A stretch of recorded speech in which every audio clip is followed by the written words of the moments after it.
Good morning, students. Welcome in your online session. Today we are going to start our chapter number 6, tissues. As you have already studied about the cells, and now we will study about tissues. The tissue is a group of similar type of cells. The tissue is a group of similar type of cells which is similar in structure as well as in function. So, what about the unicellular organism or multicellular organism? In multicellular organism, tissue provide the protection, mechanical strength, give highest possible efficiency to the organisms. But in case of multicellular, as I told you, the tissue is a group of cells. So what will be in case of unicellular organism? In unicellular organism, they have only single cell, and this single cell is responsible for all type of functioning. All type of function like intake of food, digestion, excretion, respiration, means gaseous exchange or the reproduction, everything is carried out by that single cell organism. So tissues are absent because tissues is a group of cell and unicellular organism are single cell. So now the case of tissues can only be studied under the multicellular organisms, as multicellular organisms have millions of cells in them, in their body. So the cells are specialized to perform same type of function. The cells which are specialized to perform same type of function, they accumulate together. They accumulate to form a cluster of cells called tissues. And these tissues join together form an organ. An organ forms an organ system, just like respiratory system, digestive system and reproductive system, all that. So what is the tissue?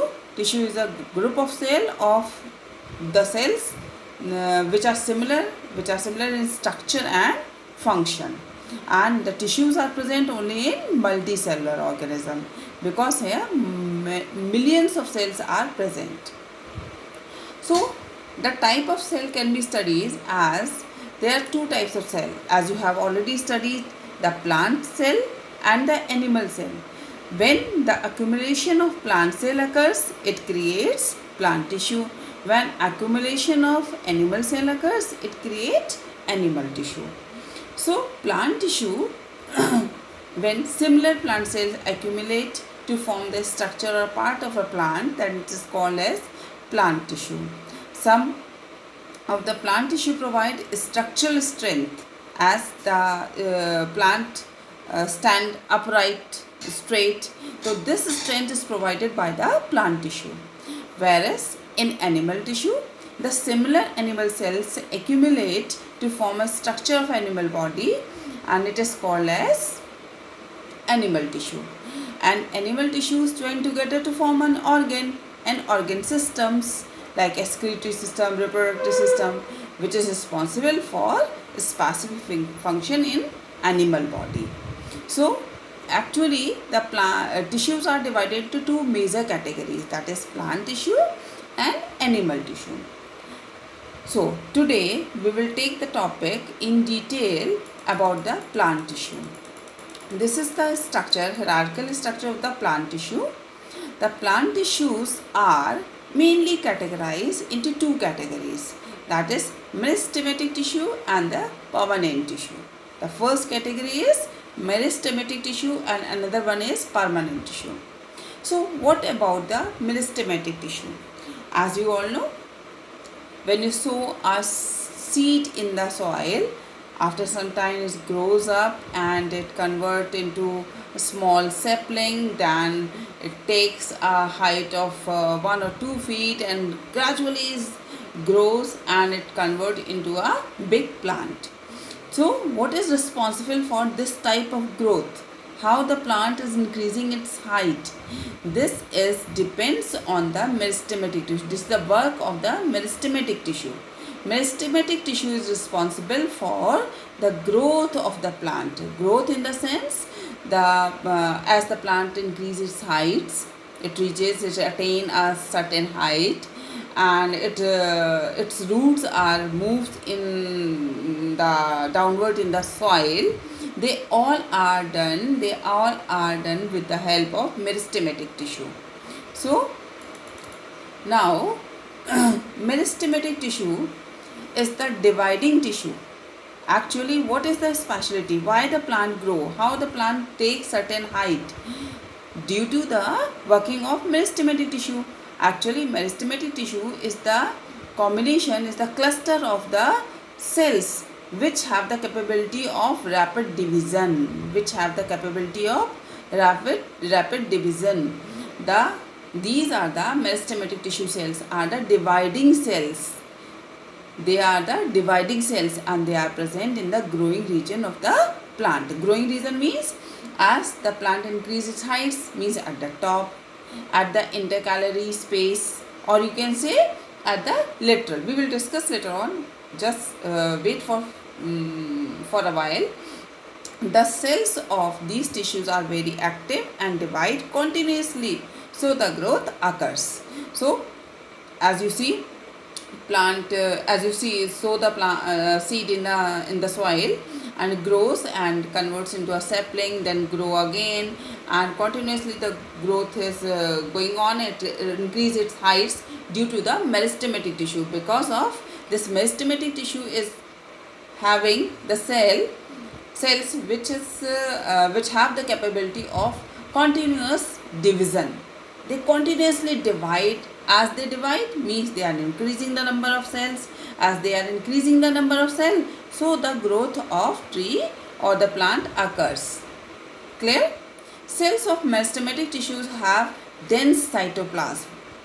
They thin cellulose wall and prominent nuclei, but the vacuoles are absent because there is no requirement to store some content or the waste product, as they are dividing continuously to increase the height of the plant, or the root of the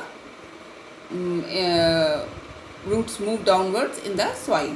So meristematic tissues are present in the cell into three main regions of the plant. These three regions are at the apex, at the top of the plant. This is called as apex, and at the apex where the meristematic tissues are present, this meristematic tissue is called as apical meristem. So if you see, the plant always increase its height from the top. You can mark a small sapling with a permanent marker, and after that you will see the top is increasing. The top side, the apex is increasing its heights, but the mark is written at the normal position, at its original position. Then second one, these are the two structures. These are the structures which are present. These are called as nodes over here. These are known as nodes over here. You can say these are known as nodes over here. I can write it as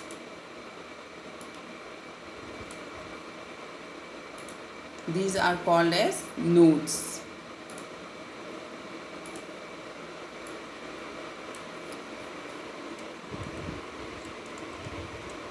These are called as nodes. So as these are nodes, known as nodes, this one, and this one, these all are nodes. So between the nodes, this one node and this one node, in between this node, this is called as internode. This space is known as internode. This is also known as internode. This is also known as internode.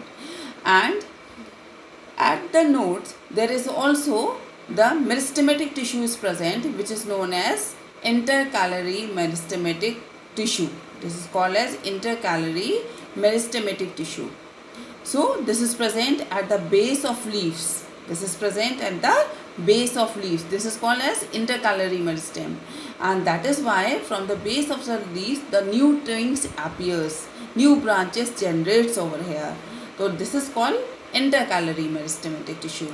And at the lateral side of the tree, the trunk or the stem, there is also some meristematic tissues are present which are responsible to increase the girth of the plant, means its diameter, its breadth, to increase its breadth or its diameter or the girth. This is responsible, this is done by the help of the lateral meristematic tissue. So you can say the meristematic tissues can be divided into three categories.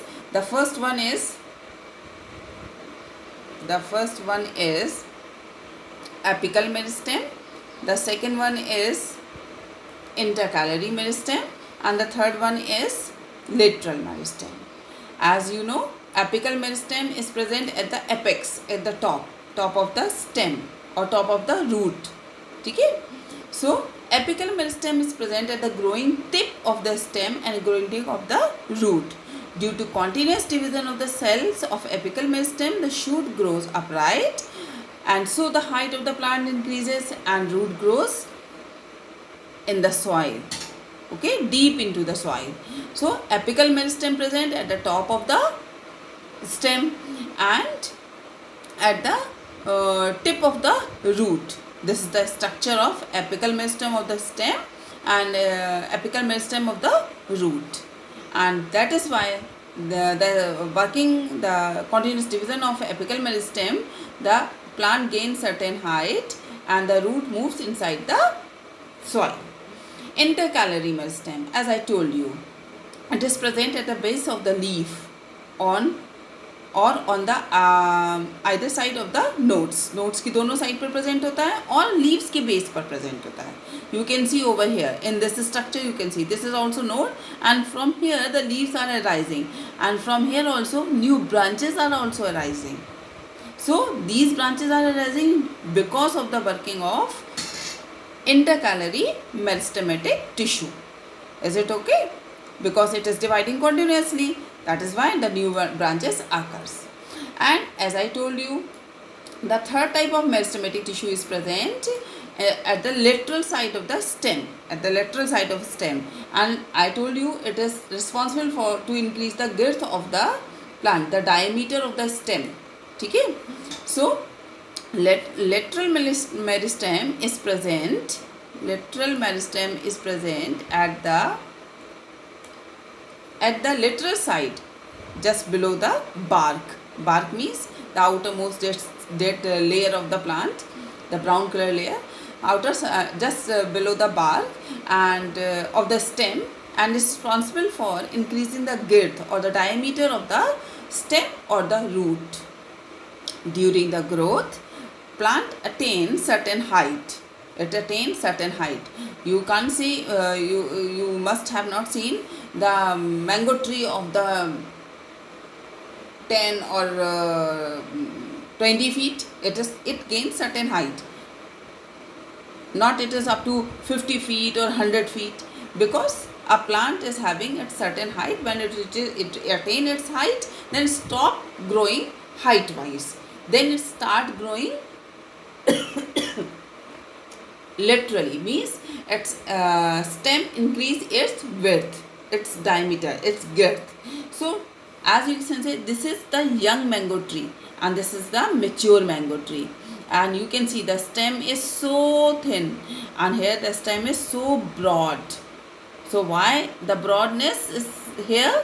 Because of the lateral meristematic tissues worked over here and increase its girth. So the diameter of the tree increases. Okay. Now what type of meristematic tissues are there? The three types of meristematic tissues are there. The first one is apical meristem at the top of root or stem, intercalary present at the node or at the base of the leaves, and lateral, it is present on the lateral side of the stem. Now the next category of the tissue is permanent tissue. Next category of the tissue is permanent tissue, and permanent tissue contains non-dividing cell, as meristematic tissues were dividing cell. So permanent tissues are non-dividing cells and they are formed by the permanent meristematic tissues take up a specific role and lose the ability of dividing. When meristematic tissue lose the ability of dividing, then they forms the permanent tissue. The process of taking up the permanent shape, size and function is called as differentiation. This is the good definition. What is differentiation? The process of taking up permanent shape, size and function is called differentiation. The cells of meristematic tissue differentiate to form different type of permanent tissues. So what are the various types of permanent tissues? The permanent tissues are categorized into two categories, major category, simple permanent and complex. The simple permanent is further categorized into two categories, simple protective tissue which provide protection and simple supporting tissue. Protective tissues are epidermis and bark, or you can say cork, and simple supporting tissues are parenchyma, collenchyma and sclerenchyma. Parenchyma is further divided into chlorenchyma and erenchyma. So don't worry about it how we can learn this particular structure, complete hierarchy. Just go one by one step, you will learn. Don't worry about it whether this hierarchy is clear to you or not, but just think about it, read it and we proceed to it. So first of all we will take the permanent tissues. So permanent tissues is simple permanent. We are taking the first topic, simple permanent tissue. In simple permanent tissue, it consists of only one type of cells. All cells are similar in origin and structure. The main function is to provide the mechanical support. Simple permanent tissues are having the same type of cells, similar cell. All cells are similar and they have the similar origin. They generate from the similar type of meristematic tissues. So similar origin. They are further divided into two categories, simple protective tissue and simple protective tissue, or second one is simple supporting tissue. Simple protective tissues, in this particular protective tissue, they protect the plant body and they are of two types. Epidermis. Epidermis means the outermost layer. It is a single layer of the cells. In desert plant, it covered with a waxy coating because desert plant there is less of water. There is very less of water. So a waxy coating of cutin is present over there which protect the loss of water through the transpiration. It is the outermost part of the soft part of the plant like young stem, roots, leaves, etc. And it has minute openings. छोटी छोटी openings होती हैं, pores, minute openings, and these openings are called as stomata. These openings are known as stomata, and these stomata allow the gaseous, as you can say, this is the epidermis, and and this is the small opening. This is the epidermis and these all the small openings, and these openings are known as stomata, and these stomata helps in gaseous exchange, carbon dioxide and oxygen gaseous exchange, and the transpiration also. Loss of water when the temperature increases, then loss of water is also occurs due to through this stomata, and this particular layer is responsible for the protection. This works as the protective tissue, and as you see, these are stomatas over here. The stomatas are having two cells. They are known as guard cell. They are kidney shaped. They are guard cells, and this is stomatal aperture. And through this particular opening, the gaseous exchange or transpiration occurs. Clear? These are the other cells of the plant, epidermis. Other cells of the epidermis. This is the opening. This opening can be seen like this. This is the actual structure of the stomata. And the next one is bark. Bark is the outermost dead cell. It is the outermost protective tissue of old stem and roots and made up of dead cells. These are the dead cells, and it provides the water and gas due to the presence of suberin. ये water और gaseous exchange को improvise restrict करता है. Suberin is present over here, and as a form of a layer, it also prevent the entry of microorganism. That is why The epidermis and bark both are considered as protective tissues. Now, simple supporting tissue. Simple supporting tissue, they are of various types. Parenchyma, and you have already studied over here. These are parenchyma, collenchyma and sclerenchyma. So parenchyma are, these are the parenchyma. Parenchyma are present, it is found in the soft part of the plant such as cortex and pith. It is present in cortex and pith. You can see it, you can see it, yes. The location of this parenchyma is present in the cortex, and this is cortex and this is the pith. Pith, here the cells are present which is known as parenchymatous cell, parenchyma cell. The features of parenchyma cell are that it consists of relatively unspecialized cells with thin cell wall. Thin cell walls are present, and these are thin cell walled living cells, oval or round in shape, and have dense cytoplasm in it, and possess the large central vacuole. You can see this is the large central vacuole inside it. They are, as they are dividing, so they are live cells. Okay, they are usually loosely packed so that large intercellular spaces are found in these tissue. Inside, this is the intercellular spaces are present over there. Then the function of this, it provides the mechanical support to the plant and helps in storage of the food as and act as a packing tissue. Then second one, the parenchyma is divided into two categories, chlorenchyma and arenchyma. Chlorenchyma, as young stems or the leaves, they are having chlorenchyma in them. Chlorenchyma, which is having the chloroplast, green pigment chloroplast, which is responsible for photosynthesis.